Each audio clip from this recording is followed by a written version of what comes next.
4장 1절부터 12절 말씀까지입니다.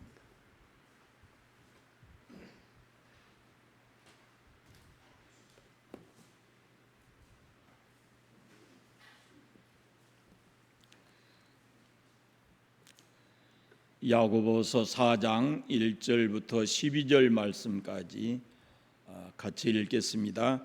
너희 중에 싸움이 어디로부터 다툼이 어디로부터 나느냐? 너희 지체 중에서 싸우는 정욕으로부터 나는 것이 아니냐? 너희는 욕심을 내어도 얻지 못하며 살인하며 시기하여도 능히 취하지 못하므로 다투고 싸우는도다. 너희가 능히 얻지 못함은 구하 아니하기 때문이요 구하여도 받지 못함은 정욕으로 쓰려고 잘못 구하기 때문이라. 가늠한 여인들아, 세상과 벗된 것이 하나님과 원수됨을 알지 못하느냐? 그런즉 누구든지 세상과 벗이 되고자 하는 자는 스스로 하나님과 원수되는 것이니라.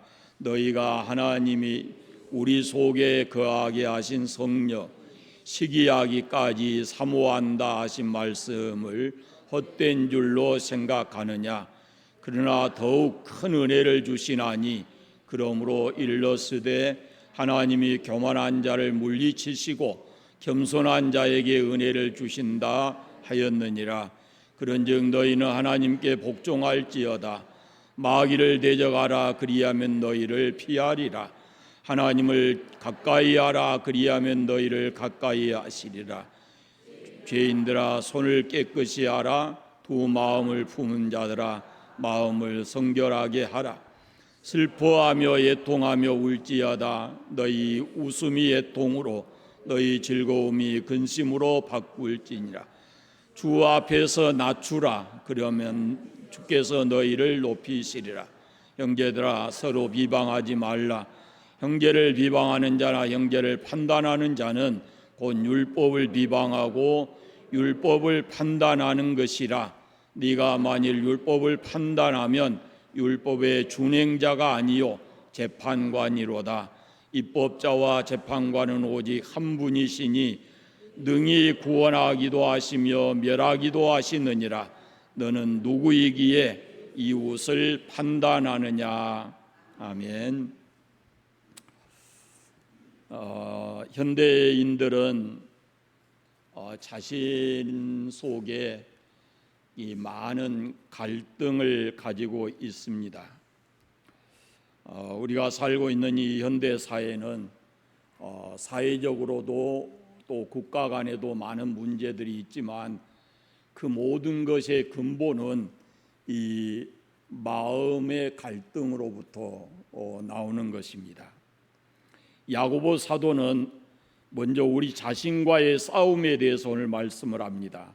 사람은 욕심 때문에 그 안에 평화를 누리지 못하고 있다라고 합니다. 2절 말씀 보시면 너희가 욕심을 내어도 얻지 못하며 살인하며 시기하여도 능히 취하지 못하므로 너희가 다투고 싸우는도다. 너희가 얻지 못함은 구하지 아니하기 때문이라 그랬습니다. 플라톤이라는 사람은 모든 전쟁과 혁명의 근원은 욕심으로부터 난다 그랬습니다. 카네기라는 철학자도 욕심은 증오를 낳고 증오가 전쟁을 낳는다. 이 욕심이 개인을 망치고 가정을 망치고 국가를 망치는 원인이다 라고 얘기를 합니다. 에드워드 기본이라는 사람도 야망은 인간이 싸우려는 본능을 충족시키고 이 야망 때문에 인간은 스스로를 파멸시키고 있다라고 하는 겁니다. 사람들은 이 싸우는 것을 참 좋아하는 것 같습니다. 여러분, 요즘에 세계적 이슈가 하나 있어요. 그 세계적인 두 부자가 앨런 머스크라고 하는 사람과 페이스북의 CEO인 마크 저커버그라고 하는 사람이 그 라스베가스에 있는 UFC 종합 격투장 그 옥타곤에서 한번 붙어보자 이렇게 돼서 이게 지금 한 사람들 사이에 굉장히 이슈거든요. 근데 이 사람들이 적어도 얼마나 많은 재산을 가졌느냐 그러면은 수백조의 재산을 가진 앨런 머스크예요. 이 사람이 가진 재산이 316조라고 합니다. 316조. 감이 안 오시죠? 316조. 그런데 이 사람 나이가 51살이에요. 그런데 마크 저커버그는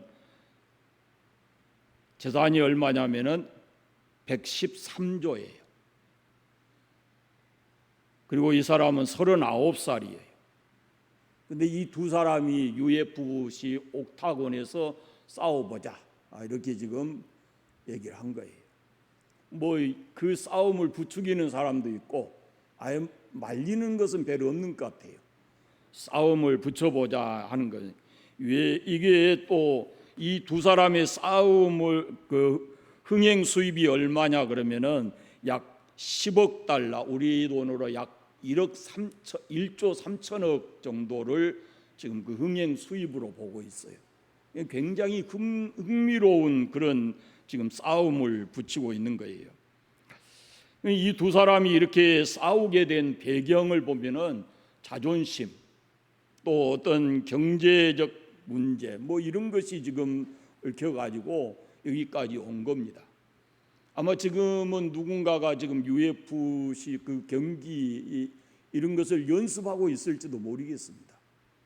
아직 성사가는 되지 않은 것 같고, 세계적인 부자이고 세계적으로 인정받고 사는 이런 사람들도 이런 그 어떤 모습이든지 싸움을 지금 사람들이 붙이고 있는 그런 모습이거든요. 사실 그런데 이런 싸움보다는 우리는요, 우리 안에서 끊임없이 일어나는 갈등과 싸우고 있어요. 여러분들이 하루를 살아가면서도 이런 자기 자신 속에서 일어나는 이런 갈등과 싸울 겁니다. 그런데 오늘 말씀에 보면은 욕심으로 인한 시기와 다툼 때문에 싸운다 그럽니다. 그러니까 우리 속에서 일고 있는 이 욕심으로 인해서 시기와 다툼이 우리 안에서 싸우고 있다라는 그런 말씀입니다.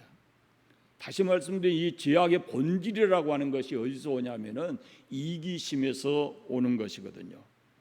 우리는 정욕과 본능을 충족시키려고 하는 어떤 이기심이 있고, 그 사람이 가지고 있는 지식이나 또 삶의 환경이나 그래서는 안 되는 그런 상황이기 때문에 이게 서로 충돌해서 그래서 마음의 싸움이 끊임없이 계속된다라는 겁니다.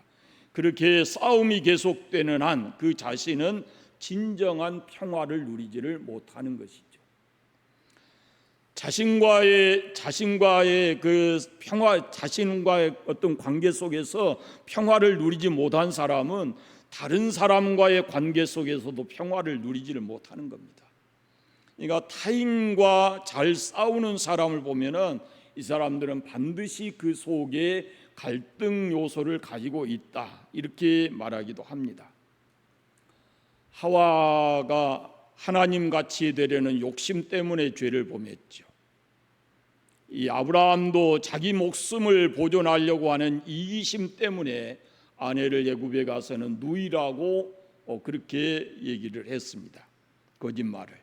아가는 물욕 때문에 눈이 어두워서 탐심의 죄를 짓고 안타깝게 이렇게 죽습니다.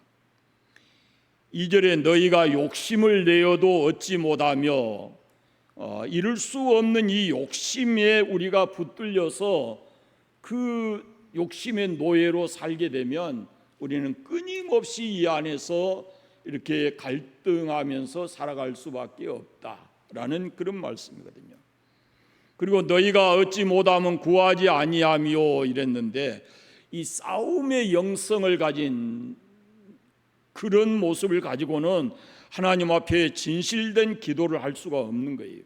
너희가 얻지 못하면 구하지 아니하며 그랬는데 바로 앞에 말씀을 보세요. 너희가 욕심을 내어도 얻지 못하고 이렇게 쭉 말씀되어 있고 너희 다투고 싸우는도다 이렇게 얘기합니다. 그러니까 이런 영성을 가지고는 하나님 앞에 온전한 마음으로 기도할 수가 없는 거죠. 시기와 다툼은 우리의 기도를 막습니다. 이때 필요한 것은 회개죠. 시편 66편에 보면은 내가 내 마음의 죄악을 품으면 주께서 듣지 아니하시리다라고 말씀했어요. 만약에 우리가 기도가 되지 않는다면은 내 마음 속에 지금 상태를 한번 점검해 볼 필요가 있죠. 하나님의 뜻과 내 육체적 본능이 이렇게 충돌해 있다면 우리가 어떻게 해야 될 것인가라는 것을 한 번쯤은 살펴보아야 합니다. 시기와 다투려는 마음을 가지고 있든지 지나친 탐욕의 마음을 가지고 있다든지 그러면은 기도가 바르게 되지 않는다라는 것입니다. 십계명 우리가 매주마다 하지만 십계명 가운데 마지막 계명이 뭐냐면은 탐내지 말라라는 것입니다. 이 마지막 계명은 앞에 9가지 계명과 연관되어 있습니다. 하나만 구체적으로 말씀드리면 왜 사람이 도둑질합니까? 탐심 때문입니다. 탐욕 때문에. 탐심은 모든 죄악의 뿌리가 되는 겁니다. 이 탐심은 우리 영혼을 결코 만족시킬 수가 없는 것이죠. 3절에 구하여도 받지 못하면 정욕으로 쓰려고 잘못 구하기 때문이라 이렇게 말씀을 합니다. 그러니까 이기심의 기도는 하나님께서 응답하지 않으실 뿐만 아니라 우리 마음속에 이 싸움의 영성을 가지고 있어서는 절대로 하나님 앞에 순수한 마음으로 기도할 수가 없다라고 하는 것이죠.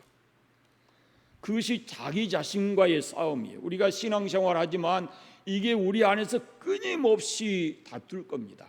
하나님의 뜻과 나의 육체적 본능과 세상의 어떤 욕심 이런 것과 끊임없이 우리 속에서 다툼이 있을 거죠. 그럴 때 뭐 해야 되냐? 기도해야 되죠. 그래서 이 한쪽에 다투고 내 마음속에 있는 그 다툼을 잠재워야 되거든요. 두 번째가 뭐냐면은 형제와의 다툼입니다. 11절 12절 말씀 보십시오. 11절 12절 형제들아 서로 비방하지 말라. 형제를 비방하는 자나 형제를 판단하는 자는 곧 율법을 비방하고 율법을 판단하는 것이라. 네가 만일 율법을 판단하면 율법의 준행자가 아니요 재판관이로다. 입법자와 재판관은 오직 하나이시니 능히 구원하시기도 하시며 멸하시기도 하시느니라. 너는 누구이기에 이웃을 판단하느냐라고 합니다. 율법의 핵심이 뭐냐면은 사랑이거든요. 하나님 사랑하고 이웃 사랑하고. 그런데 사랑은 율법의 대강령이고 율법의 핵심이 바로 사랑인데, 그런데 우리가 형제를 비방하면 형제를 사랑하라 하시는 그 율법을 정면으로 범하는 것이 된다라고 하는 말씀입니다. 우리는 율법을 준행하고 실행해야 합니다. 우리는 율법의 준행자입니다. 입법자와 재판관은 오직 한 분이신데 우리는 재판관이 아니라고 하는 겁니다. 입법자와 재판관이 한 분이라고 했을 때 우리는 거기에 누구냐를 설명하지 않아도 그분은 하나님이시다라는 것을 우리가 익혀야 합니다.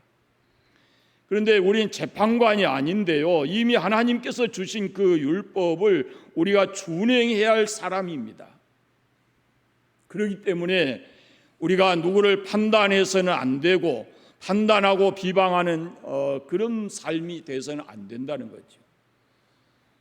다른 사람과의 관계 속에서 내가 아는 사람이든지 그렇지 않는 사람이든지 그를 판단하고 비방하는 사람은 자신이 먼저 하나님 앞에 그러면 나는 온전한가? 나는 의로운가? 라는 것을 먼저 생각해야 되고, 하나님이 부족하고 온전치 못한 나를 긍휼히 여기시기를 원한다면 우리도 비판하기에 앞서서 그 사람들을 위해서 긍휼히 여겨달라고 기도해야 하는 겁니다. 하나님의 뜻이 뭐냐면은 사람과의 관계 속에서는 시편 133편에 보면은 형제가 연합함이 어찌 그리 선하고 아름다운고 그랬습니다. 성도의 교제, 이것이 하나님 앞에서는 진정으로 선하고 아름다운 것이다 라고 말씀하고 있어요. 그런데 그리스도인들의 교제가 이런 선하고 아름다운 모습이 아니라 지금 어둡고 좀 우울하고 비극적 갈등으로 점점 변질돼 가고 있거든요. 아브람과 롯이 가족의 싸움, 재산 놓고 분쟁하듯이, 또 다윗과 압살롬이 부자 간에 이런 사건이 있었던 것처럼 그리스도인도 예수 그리스도 안에서 한 가족이고 같은 믿음을 가지고 같은 소망을 가지고 살아가는 그런 사람들인데 서로가 비방하고 판단하는 것은 안타깝고 슬픈 일이다라는 겁니다. 제가 얼마 전에 책을 보니까 그런 아마 부흥사를 통해서 우리가 익히 들었을 거예요. 서울의 지하철에서 두 사람이 아주 심하게 싸우는 거예요. 옆에 사람들이 앉아 있는데도 너무 좀 극렬하게 싸우니까 거기 점잖은 신사 한 분이 일어서서 하는 말이, 왜 그렇게 싸우냐고, 여기가 대한민국 국회인 줄 아냐고 그렇게 얘기를 했대요. 그런데 그 옆에 목사님 한 분이 앉아 계셨는데 가슴이 덜컥 그러더래요. 여기가 교회인 줄 아냐고, 그랬으면 어떻겠어요.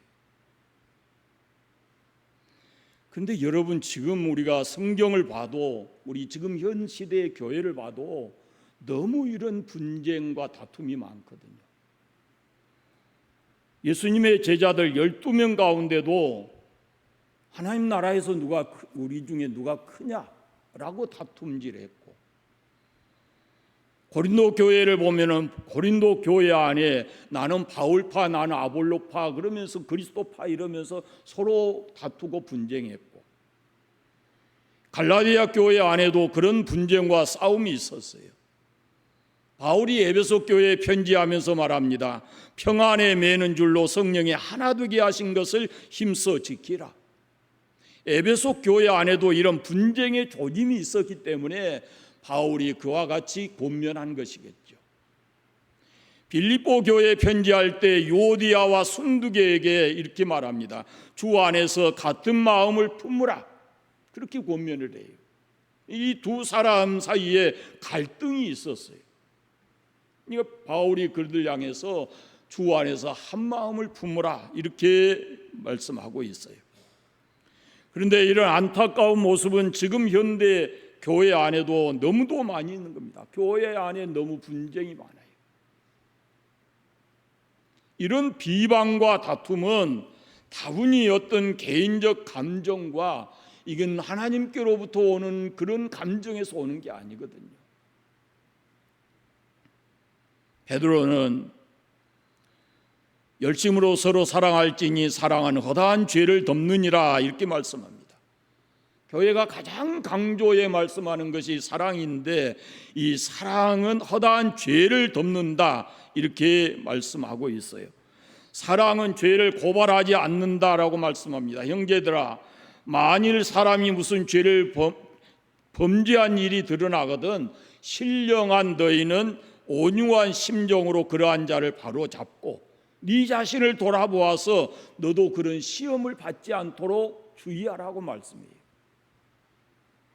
교회가 주님의 이런 교훈을 잃어버린다면은 끊임없이 다툼은 일어날 것이고, 교회 안에 들어와 있지만은 사람은 다 자기중심적이고 자기 이익을 가지고 있기 때문에 끊임없이 교회가 교회답지 못하고 분쟁할 수 있고, 교회는 점점점 세상으로부터 더 약화돼 간다라는 그런 말씀입니다. 그러므로 교회는 율법의 입법자나 재판관이 아니고, 교회는 율법을 준행하는 사람으로서 사랑을 실천하면서 살아가야 된다. 된다라는 겁니다. 이것이 사람과 사람과의 관계 속에서 오는 갈등을 해결하고 살아가는 법이다라고 말씀합니다. 세 번째는 하나님과의 멀어짐입니다. 모든 갈등과 싸움의 근본적 원인은 하나님과 우리 사이의 잘못된 관계 때문에 그렇습니다. 4절 말씀 보십시오. 간음하는 여인들아, 세상과 벗된 것이 하나님과 원수됨을 알지 못하느냐?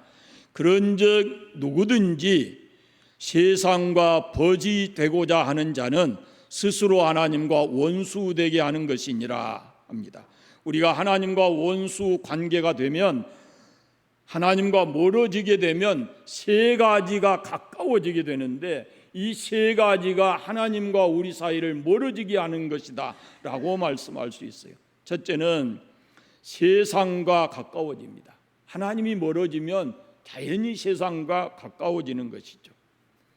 세상과 벗이 되고자 하는 자는 하나님과 원수되는 것이다 라고 말씀하는데요, 우리가 아브라함과 롯이 갈라졌을 때 그 아브라함이 하나님 말씀 따라서 척박한 땅에 남게 되죠. 그 하나님 말씀을 순종하죠.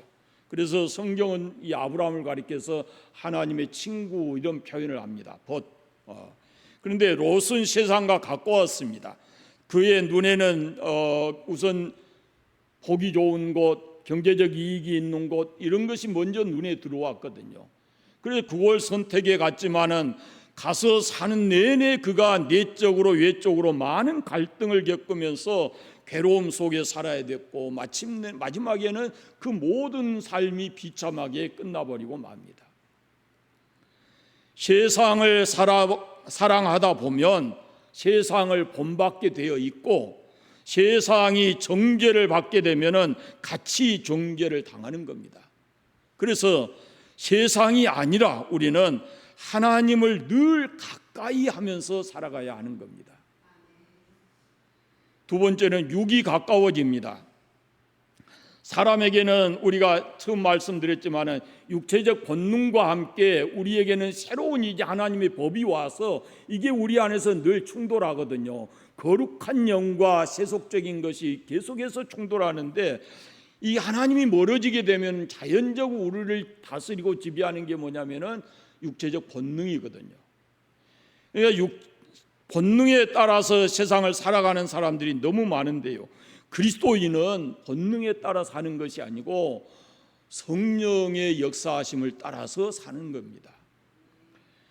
여러분의 삶의 기준이 뭔가를 보세요. 로마서 6장 8장에 보시면 육신을 따르지 않고 그 영을 따라 행하는 우리에게 율법의 요구를 이루어지게 하려 하심이니라. 육신을 따르는 자는 육신의 일을, 영을 따르는 자는 영의 일을 생각하나니 육신의 생각은 사망이요 영의 생각은 생명과 평안이니라. 그렇게 말씀합니다. 육신의 생각이 하나님과 원수가 된다라고 말씀해요. 그러니까 육신의 생각은 끊임없이 하나님의 뜻과 성령과의 갈등 속에 만드는 거죠.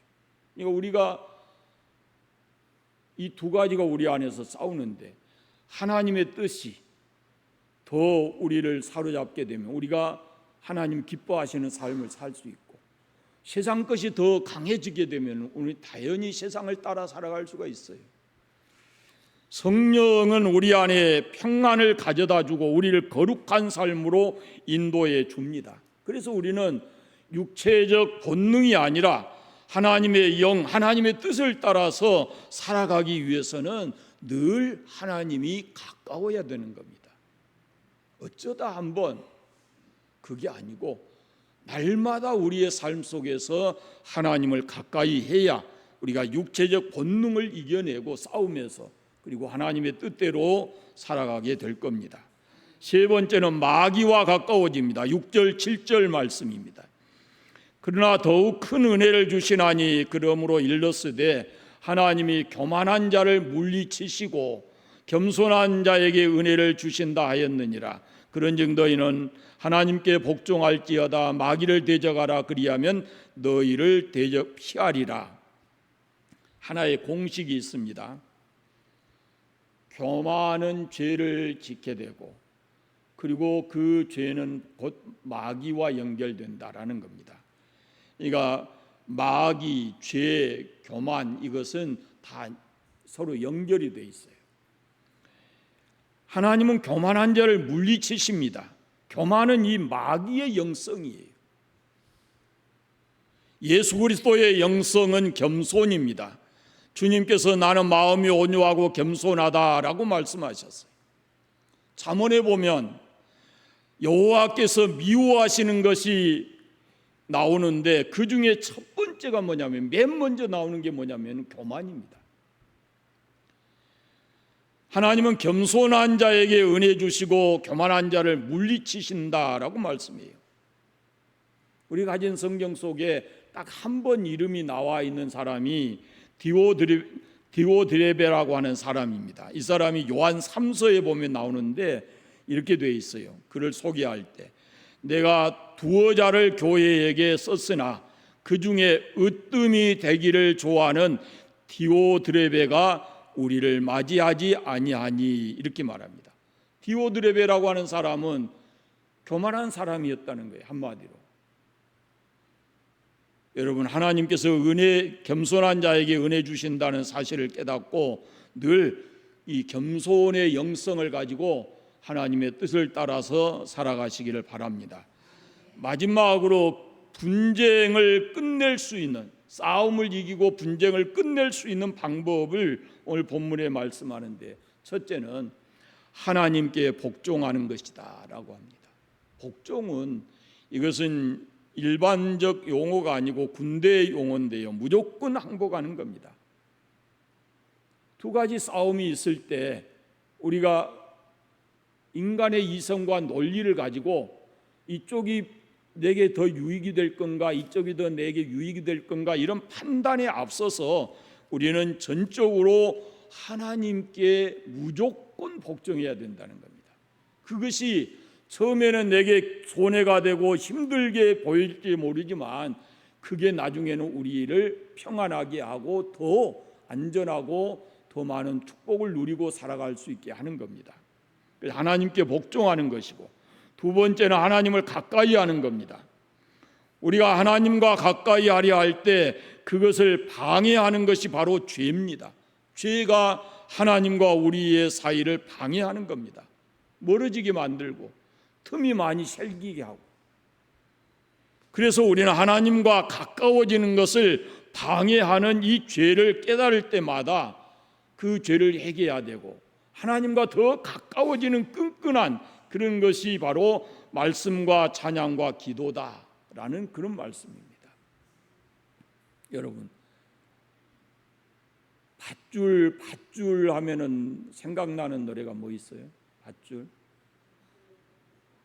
네? 밧줄. 사랑의 밧줄로 꼭꼭 묶어라. 왜? 내 사랑이 떠날 수 없게. 그러면은 우리가 하나님과 우리 사이를 꼭꼭 묶어주는 밧줄이 뭘까요? 하나님과 우리 사이를 갈라서지 못하게 꼭꼭 묶어주는 그 밧줄이 뭘까요? 찬양과 말씀과 기도입니다. 찬양과 말씀과 기도는 우리를 하나님과 더 가까워지게, 하나님과 우리 사이의 그 사랑 속에 어떤 것도 틈타고 들어오지 못하도록 그걸 만들어주는 것이 바로 하나님의 말씀과 찬양과 기도라는 것이죠. 말씀과 찬양과 기도로 하나님과 우리를 이렇게 얽어매주면 세상의 그 무엇도 우리를, 그 사이를 탐타고 들어와서 우리를 하나님과 멀어지게 만들 수가 없는 것입니다. 그래서 죄를 멀리하고 죄를 깨달을 때 회개하고, 그리고 하나님과 떨어질 수 없는 그 단단한 밧줄로 우리를 하나님에게 묶어 놓아야 되는 거죠. 세 번째는 회개하고 겸손해야 합니다.